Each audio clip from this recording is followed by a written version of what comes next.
बद्रीनाथ जी में दर्शन करने जाओ तो चने की दाल चढ़ाई जाती है। काहे की दाल चढ़ती है? चने की। क्यों चढ़ाते हैं? शास्त्र कहता है आप बद्रीनाथ जी का दर्शन करो, 14 दाने चने की दाल के। कितने दाने? 14 दाने चने की दाल के हाथ में रखो, बद्रीनाथ मंदिर के पीछे बैठो, बैठकर अपने मन की कामना करो, 14 बार ओम नमः शिवाय बोलो और वो 14 दाने चने की दाल के घूमकर बद्रीनारायण के मंदिर में दे दीजिए। आपकी मनोकामना आप बद्रीनाथ से आओगे तब तक पूरी हो जाती है महाराज। इतना प्रमाण है। पर दुनिया के लोग वहां पर श्रीमन नारायण नारायण नारायण ओम नमः भगवते वासुदेवाय सब जपते हैं, पर भगवान शिव का नाम नहीं लेते। 14 बार 14 दाने चने की दाल के रखकर अगर भगवान शिव का नाम स्मरण कर लिया जाए, ओम नमः शिवाय बोलकर चढ़ा दिया जाए बद्रीनाथ को, तो आपकी मनोकामना वैसे ही पूर्ण हो जाती है महाराज। वैसे इसलिए आज भी शास्त्र कहता है घर में अगर कोई व्यक्ति बीमार पड़ा है, घुटने दुख रहे हो, कमर दुख रही हो, पीठ दुख रही हो, कंधा दुख रहा हो, सिर दुखता रहता हो, आंखों में जलन रहती हो, कोई भी तकलीफ रहती हो, तो सीधी सीधी शिव पुराण कहती है सोमवार के दिन की अष्टमी। कौन से दिन की? सोमवार के दिन अगर अष्टमी पड़ जाए, अष्टमी तिथि, तो 14 दाने चने की दाल के लेकर सोमवार की अष्टमी के दिन उस व्यक्ति पे से 14 बार उतारकर शंकर जी का नाम लेकर शंकर जी के मंदिर में शिव जी पे चढ़ा दो। उस व्यक्ति को शारीरिक कष्ट बंद हो जाएगा। जिंदगी में कभी घुटना, कमर, पीठ दुखना बंद, चकाचक रहो, मस्त। क्योंकि शंकर केवल मृत्यु लोक का एक देव महादेव कैसे हैं जो जगत में जीव को रोगों से मुक्त कर देते हैं। रोग मुक्त, रोग से मुक्ति देने वाले वो केवल एक शिव है। शास्त्र कह रहा है भगवान शिव ओगड़ी दानी दयालु दातार मेरे शंकर ने लीला रची, बद्रिकाश्रम दे दिया। आज भी स्कंद पुराण कहती है कि भगवान शंकर ने अन्नपूर्णा के दरवाजे पर पहुंचकर जब काशी में भिक्षा मांगी थी तो अन्नपूर्णा ने कहा था ए शंकर, मैं उस गरीब से गरीब व्यक्ति का भी भंडार भर के रखूंगी, बस एक गलती नहीं होना चाहिए कि जहां भोजन बने उस स्थान पर बैठकर, उस स्थान पर खड़े होकर भोजन बनाते समय उस भंडार गृह में जूता नहीं होना चाहिए। तो तुम्हें भर दूंगी भंडार। जिस प्लेटफॉर्म पर खड़े होकर माताएं भोजन बनाती, सब्जी बगाड़ती, वहीं पे हाथ में लेके चख लेते। हरिओ जगदम्बा, विचार तो करो। भले तुम भगवान को भोग नहीं लगा रही पर पति तो परमेश्वर है। भले तुम भगवान को भोग नहीं लगा रही पर पति तो परमेश्वर है। पति के लिए कहा परमेश्वर, मतलब भले भगवान की तुमने सेवा नहीं करी, भले अर्चना नहीं करी, भले पूजन नहीं करी, पर पति तो परमेश्वर है। तब नहीं तो वही समय आए। घर में जो सास रहती है वो भी तो माँ है, जो पिता रहता है वो भी तो बद्रीनारायण है। फिर क्यों कर भी बनाना तो भी तुम्हारे घर में स्वाद नहीं रहेगा। और जिस मंदिर में, आश्रम में, भंडारे में जब तक भगवान का भोग नहीं लगता तब तक चखा नहीं जाता, चाहे नमक डला ना डला, मिर्ची डली ना डली, शक्कर डली ना डली, भंडारे के भोजन में जब मिला दिया आखिरी में फिर भगवान ने अगर पा लिया तब चखा गया कि अब भोजन में स्वाद है कि नहीं है। तो कभी अन्नकूट की जो सामग्री बनती है, सब्जी बनती है, राम भाजी बनती है, राम भाजा बनता है, मिक्स वेज सब्जी बनती है, भगवान के भंडारे की कद्दू की सब्जी बनती है, उसमें आप भले मिर्ची ना डली, नमक न डला, फिर भी घर में एक पूरी खाते रहोगे, वहां 4 मिनट का क्या होगा? क्यों? क्योंकि वहां अन्नपूर्णा स्वयं देने के लिए तैयार खड़ी है। और हमारे घर में तुम चक चक के बना रही, बेटे को दूध भी दे रही तो बोतल में से 2 बूंद टपका के पहले चख ले रही। हाथ चले जाओ, बाहर चख सकते हो, बाहर जाकर पाओ, फिर बच्चे के लिए दूध में शक्कर मिला लो। चाय बनाते हुए गैस के ऊपर चाय रखी है, मई उकल रही, मई से चाय की छन्नी से लेके फिर चख ली।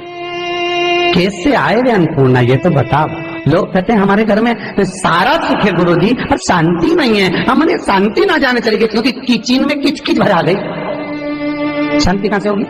इतना किच किच भरा हुआ है। प्रेम, करुणा, वात्सल्य का स्नेह, समर्पण समाप्त हो गया। तो लड़का और लड़की का विवाह नहीं हो रहा, बहुत हताश हो गए, परेशान हो गए, विवाह संबंध जमी नहीं रहा। किसी भी बुधवार के दिन तांबे के कलश में चने की दाल को भर लीजिए, किसी भी बुधवार, और तांबे के कलश में चने की दाल को भर लो, उसमें 2 गोल सुपारी रख लो, पूजन वाली सुपारी रखकर 2 सिक्के उसमें रख लो, पीले कपड़े से मुख बांध दो, उसका पूजन करो बुधवार के दिन भी, और गुरुवार के दिन उसका पूजन स्नान करने के बाद करना। पर घर में किसी से बात मत करना, मुख से शब्द मत, मुख झूठा मत करना। पूजन करने के बाद उल्टे हाथ पर कलश को रखकर सीधे हाथ से ढककर कोई ब्राह्मण के घर में जाकर साथ में किसी को ले जाओ, बिना बोले, बिना बात करे, बिना कहे, साथ जाकर ब्राह्मण का दरवाजा बजा दे, बात कर ले और मैं गया वो, पर तुम्हें नहीं बोलना है। और वो कलश ब्राह्मण की अपनी कामना कर कर वो कलश का दान दे दिया जाए। महाराज ज्यादा से ज्यादा 4 महीना 3 महीने के अंदर विवाह संबंध पक्का हो जाता है। विवाह से चने की दाल का दान कोई सहज नहीं है। जिस नारी का रजोधर्म के अंतर्गत नारी को जो परेशानियां होती हैं, कोई के 8 दिन पहले, 4 दिन पहले, 3 दिन पहले कहीं ना कहीं रजोधर्म के अंतर्गत जो बीमारियां होती हैं, उसके लिए महाराज 7 चने की दाल के दाने तुलसी महारानी के सामने कटोरी में रखकर तुलसी के 3 पत्ते उसमें डालकर अपनी मनोकामना कर कर तुलसी में 3 बार जल छोड़कर वो तुलसी और वो चने की दाल ले जाएं और उसको धीरे धीरे कर कर एक एक कर कर सुबह शाम दोपहर में उसको खा लीजिए। रजोधर्म से जुड़ी हुई परेशानी समाप्त। कोई सहज नहीं है महाराज। चने की दाल को स्वर्ण दान का भी भाव कहा गया। हमारे हिंदू धर्म में चने की दाल को स्वर्ण दान भी करते हैं। जो व्यक्ति स्वर्ण दान नहीं कर पाता वो चने की दाल का दान कर देता है, तो स्वर्ण दान के बराबर मानने वाला। फिर निवेदन करा, चने की दाल का व्याख्यान वर्णन फिर किया गया। मान लो कोई प्लाट है, कोई प्रॉपर्टी है, कोई जमीन है, कोई जायदाद और नहीं बिक रही, बहुत परेशान हो गए, लाखों करोड़ों रुपए तुम्हारे डूब गए और ये प्रॉपर्टी बिके, तब तुम उबरो, तो उसके लिए चने की दाल को 1 रात्रि पहले रविवार के दिन घर में गला लीजिए और उसको गलाकर दूसरे दिन उसमें थोड़ा सा चंदन मिलाकर पीस लीजिए। पर पीसना आपको मिक्सर में नहीं है, पीसना आपको सिलबट्टे पर, चकोटी पर जो आपके यहाँ उससे उसको पीस लीजिए। और पीसने के बाद उसमें थोड़ा सा दूध मिलाकर शिव मंदिर में जाकर शंकर भगवान के शिवलिंग का सोमवार के दिन लेपन करिए। लेपन कर कर अपनी कामना कर कर शिवलिंग पर 3 उंगलियां लगा लीजिए। अपनी कामना कर कर जो 3 उंगलियां आपने लगाई है, उंगली हटाते समय चंदन के लेपन को जो लगाया आपने चने की दाल का लेपन, स्वर्ण का लेपन, उसको हम कहते हैं स्वर्ण लेपन, उसको लेकर आ जाइए महाराज। उसको थोड़ा सा लेकर आ जाओ, एक किसी भी फूल में उसको लगाकर जो जमीन, जो प्रॉपर्टी, जो जगह बेचना है वहां पटक दीजिए महाराज। उसके ग्राहक आना चालू हो जाएंगे और वो प्रॉपर्टी शीघ्र बिक जाएगी। अपनी कामना के अनुसार बिकेगी कि कितने में आपको बेचना, अपने अनुसार। महाराज चने की दाल स्वर्ण दान के बराबर है। चने की दाल को सहज नहीं समझा जाता। गुरु भक्ति के लिए बहुत मूल है। माताएं कई बार पीले गुरुवार करती हैं या केले के पेड़ के नीचे पूजन करती है तो चने दाल समर्पित करती है। क्यों करती है? उसका भाव है स्वर्ण दान के लिए, वांछित फल की प्राप्ति के लिए, मनोकामना के लिए। जिस जमीन में फसल कम होती हो, जिस जमीन में प्रॉपर्टी के अंतर्गत कहीं लाभ नहीं मिल रहा हो, जो कई लोग जमीन की दलाली का काम करते हैं ना, जमीन में बेच लाते हैं, खरीदवाते हैं और कोई लाभ ही नहीं मिल रहा, कई दिनों निकाल दिए, साल निकाल दिए, कोई लाभ नहीं हुआ, तो निवेदन है शंकर भगवान के मंदिर में शिवलिंग पर 108 चने के दाल समर्पित करो। उस 108 चने की दाल को प्रदोष के दिन शाम के समय समर्पित कर कर उस दाल को उठाकर लिया, जेब में पीले रुमाल के साथ उसको बांध कर रख लो। किसी प्रॉपर्टी का सौदा कराने जाओ, उसको पटक कर लेकर जाओ, आपके लाभ होना चालू, सौदे होने चालू, आपको कमीशन मिलना चालू। करना आपको है। कोई भी चीज जो भगवान को समर्पित हो रही है उसमें कोई चीज में सहजता नहीं हो सकती, विषयता का भाव रहता है, उसके अंदर सुख का भाव, सुख का अनुभव रहता है। महाराज ये भी जाने दो, एक और सरल भाषा में जाने। आपका बहुत तेज सिर दर्द हो रहा हो, बहुत तेज हो रहा हो और लग रहा है कि आज तो बहुत तेज सिर दर्द हो रहा है, ये व्यक्तिगत आप तुरंत कर सकते हो ना, घर पर कभी भी कर सकते हो। बहुत सिर दर्द हो रहा है, 7 चने की दाल के दाने लेना 7, और आपके घर में ही कोई शंकर जी का शिवलिंग हो, उस पर एक एक कर कर श्री शिवाय नमस्तुभ्यम कहकर चढ़ा देना। 2 मिनट तक शंकर के शिवलिंग को देखना, बिल्कुल दोनों आंखों से, बिल्कुल देखना अच्छे से, और उस चने की दाल को उठा लाना और एक एक कर कर खाकर आधा गिलास पानी पीकर थोड़ी देर बैठ जाए। टेबलेट खाने की जरूरत नहीं पड़ेगी, ये पक्का सिर दर्द बंद हो जाएगा। टेबलेट से विश्वास होना चाहिए। फिर निवेदन करूंगा, विश्वास का पहला शब्द है विष और दूसरा शब्द है आस। तो विष को त्याग कर आस लगाकर शिव के चरणारविंद में, भगवान के चरणों में बैठ। चने की दाल श्री हनुमान जी महाराज को भी स्मरण कराती है। महाराज को भी चने की दाल चढ़ती है, चने की दाल का लड्डू चढ़ता है।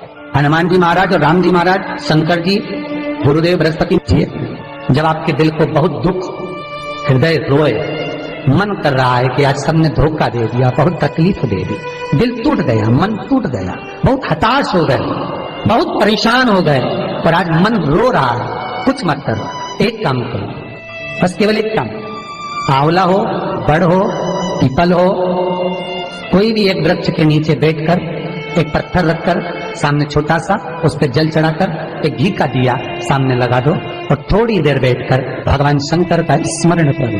थोड़ी देर, आपको जितना आपको गम मिला है, दुख मिला है, तकलीफ मिली है, थोड़ी देर, मात्र 5-7 मिनट भी बहुत है। आप घर आओगे ना तो आपको खुशी का स्मरण होगा, तो दुख चला जाएगा। मन में जो दुख है वो थोड़ा कम होता है। हृदय चित्त में परमात्मा शिव सुख प्रदान कर रहा है। अकाल मृत्यु हो मरे जो काम करे चंडाल का, काल उसका क्या बिगाड़े जो भक्त हो महाकाल का। शिव का स्मरण करा तो आनंद की अनुभूति, सुख का, तीर्थों का स्मरण करा है महाराज। नित्य स्मरण भावों में भगवत चर्चा का। कई लोग कहते हैं मंदिर जाते हैं हमारा काम नहीं होता, हम बहुत समय से अगरबत्ती लगा रहे हैं हमारा काम नहीं हुआ, हम दिया लगाते हैं हमारा काम नहीं हुआ, हमने उपास करा हमारा काम नहीं हुआ, हमने चतुर्थी करी पंचमी करी हमारा काम नहीं हुआ। हमारा निवेदन है उसका दरबार मत छोड़ो, कभी तो सुनेगा, कभी तो सुनेगा। तेरे मंदिर में आना मेरा काम है और मेरी बिगड़ी बनाना तेरा काम। सुनेगा, जाओ पहुंचो, निवेदन करो। भगवान की केवल दृष्टि ही पड़ गई तो अपनी तो सृष्टि ही नहीं समझ। किसी गुरु के दरवाजे पर जाकर कोई पूछना नहीं अपन को, गुरु की केवल दृष्टि पड़ गई ना, हो गया काम। बस गुरु जी दिख गए, गुरु जी की दृष्टि पड़ गई, भगवान के जाए, भगवान का दर्शन हो गया, दृष्टि पड़ गई बहुत, माता पिता की दृष्टि पड़ गई बहुत, घर के बुजुर्गों की दृष्टि पड़ गई बहुत, उसमें अपना काम हो गया। अपने को नहीं पूछना कि क्या मिला क्या नहीं, होते देगा। और बहुत ध्यान दीजिए महाराज, अगर कोई काम अटक रहा है, नहीं हो रहा, बहुत प्रयास करा, तो भगवान शंकर के मंदिर में 5 बेलपत्र चढ़ाइए। और शंकर भगवान की जो छोटी लड़की है अशोक सुंदरी, आपको बताया था ना अशोक सुंदरी का स्थान, भगवान शंकर की 6 लड़कियां हैं, उसमें से सबसे छोटी लड़की अशोक सुंदरी की जगह पर एक बेलपत्र चढ़ाइए। फिर एक बेलपत्र नंदीकेश्वर पर चढ़ाइए, और नंदीकेश्वर पर चढ़ाने के बाद भगवान शंकर के मंदिर के बाहर चौखट पर दिया लगा दीजिए साइड में, और फिर अपने घर पर आ जाइए, आपका कार्य सफल होना प्रारंभ हो जाएगा। ओम नमः शिवाय, ओम नमः शिवाय, ओम नमः शिवाय, ओम नमः शिवाय, ओम नमः शिवाय, ओम नमः शिवाय, ओम नमः शिवाय।